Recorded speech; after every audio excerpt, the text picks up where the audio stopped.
Hello once again, everyone. Thank you for joining for parts 93 and 94. I do apologise that I haven't got the parts laid out in these last few, but it's not really anything that major, because all we're covering is things like boards for the plugs and battery boxes, things like that. It's nothing that really demands to be seen, if you know what I mean. Enough rhyming couplets. Let's do 93. Okay, at this point it is not very clear to me when you keep talking about 2.5 times 4mm screws exactly which screw they're talking about. I know they're silver, but that doesn't help me much. I'm sure in the earlier parts they always used to list the screws that you need there, but in the last 8 I guess they're thinking, you've had all the screws now, you're on your own. Anyway, I'm sure I'll work it out by sheer guesswork. Well, that was fun. I'm actually holding this tripod, so professional, but that's the only way I can angle it right down into the bottom there. I've ascertained that this black frame is slanting, can't even do it. It's slanting so that the lower side is down the bottom, so it's sloping upwards. I hope that's right. This wire on the left is very tight, but that's what their photo shows. They show it poking out the side, not through one of the square windows, which would be nice, and logically I would have thought that's what those are for. Anyway, let me go and screw this down. Okay, it's down there now. I used 2 criteria for choosing my screws. Number 1, will it go in? Number 2, will it stay in? And these 4 in there ticked both the boxes. It's very solid in there now. Okay, next we are screwing the circuit board into the little box. And this is a piece of ancient history, an old relic that I dug up off my table that looks to be like the one in the picture. Would you agree? Let me go and screw this in with my, wait for it, 6mm black screws.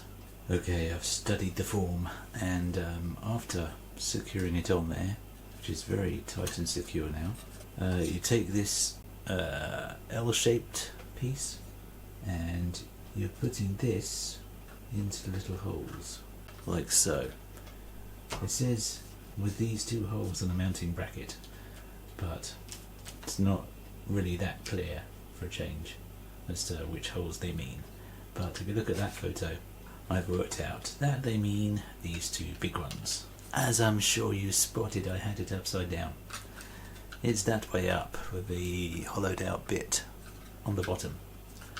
So now it's time to screw this in. Get the assembly into R2-D2 this way round. Well, I basically just had to guess that they mean that way round. Let me have a go at fitting this into the frame. Ladies and gentlemen, it is in there. Thank God. That was not easy. These 2 at the back were some of the most difficult screws to get in throughout the whole model.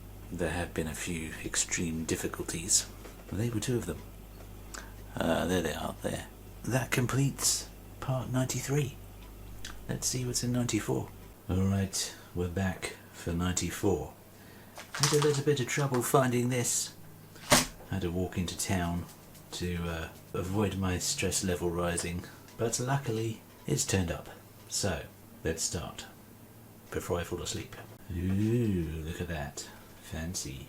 Came in an anti-static bag, but they didn't put a little sachet of silica in it. But it should be alright, I guess. So that's the board, and you're putting a couple of clips on the front. Let us begin. There we are. Wasn't that exciting? I hope it doesn't matter which way round these 2 go. The clips. I'm sure it doesn't matter. I've chosen to put them that way round. I mean, I'm guessing all they are is cable clips, so I love the way it says fasten them on, Since when has screwing been known as fastening? That's a bit weird. For the very final part, all you need to do is have it that way up, and you're sliding it with these lugs, as they call them, onto those holes there. So let me go and do that. That was an interesting procedure, but once you actually got the those lugs into the holes, that was extremely easy to do. So that was a very satisfying piece. That brings us to the end of 93 and 94. So thank you for watching. I am extremely tired, so I'm heading to bed now. I will hopefully edit this when I wake up tonight, my last night off. We're nearly at the end. Some quite complicated looking bits around the head to do. And there's another motor I've seen in one of the packs. I was hoping never to see a motor again, but sadly I am. But it's actually for the dome, so I guess I'm quite happy about that, because it's rather a vital piece to make the dome turn round. So thank you very much for watching. I hope you have enjoyed. I hope my sound is consistent, though probably not. Thinking of investing in a little tiny mic that I can attach to my t-shirt. That will eliminate all inconsistencies, obviously, which will be a good thing, because I'm all over the place, higher and lower when I'm filming these. But thank you very much for watching, and I will see you next time.